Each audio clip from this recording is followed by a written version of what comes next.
I've never felt so much tension. It's like riding a psychotic horse towards a burning stable. Here we go.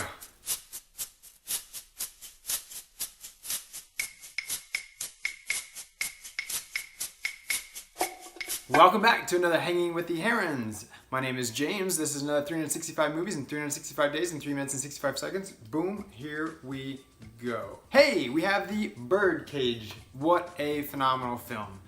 Such a long list of excellent actors. We'll get to that in a minute.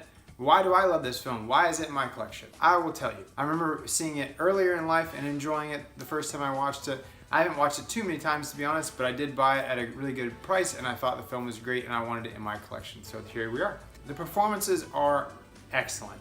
It's truly a very sweet and heartfelt love story. The comedy is there, the drama is there to an extent. It's a very well acted, well directed, well performed film. I think the cinematography is really well done as well. The direction and the storyline, there is just a really neat culmination and collaboration there that just works really, really well to tell a very fascinating, funny, and lovely story. Let's get to that cast. So to start us off in our laundry list of huge actors in our cast, we had the amazing Robin Williams, who has done everything so well, and there's no exception. He did a phenomenal job in this film too.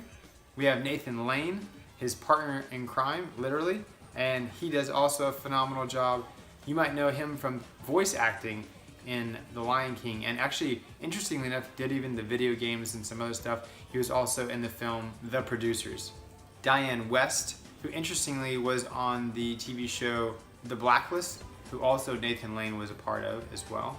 One of my favorite TV shows. You also have Gene Hackman, who's extremely successful in his career as well. Dan Futterman, Callista Flockhart, which obviously we all know from the show Ally McBeal. Christine Baranski, who is on one of my favorite TV shows, Sybil. And Hank Azaria, who's done everything from voices to acting. He does a phenomenal job in this film as well. Let's get to those quickfire facts. Hank Azaria realized shortly into filming that he based his voice of his character off of his grandmother's, which is funny. The screenplay is based off of the 1978 film Birdcage.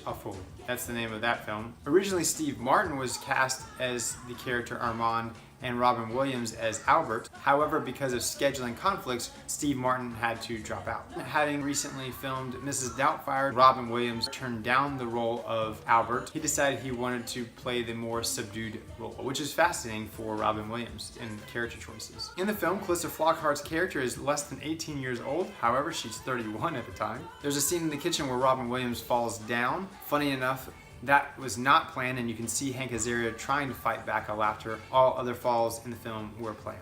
Mike Nichols asked the cast to study drag queen for their dancing moves and choreography before they filmed this film, as well as he made a demand that at least one take per scene, Robin Williams and Nathan Lane do the entire shot on script, and then everything else they could improv, which they did apparently quite a bit of. So much so, their improvisation had Mike Nichols dying laughing, so much that at one point in time he actually had to have a blanket put over him because he could not stop laughing in one particular scene where they're having a toast schmear conversation of sorts. Hey, thanks so much for hanging with me again. I hope you enjoyed this episode of 365 movies in 365 days in 3 minutes and 65 seconds. You've been hanging with the Herons. My name is James. Come back and see us again. Comment below. Let me know what you think. If you've never seen the film before and you've watched it, please tell me what you think about it after this as well. And we'll see you soon. Peace!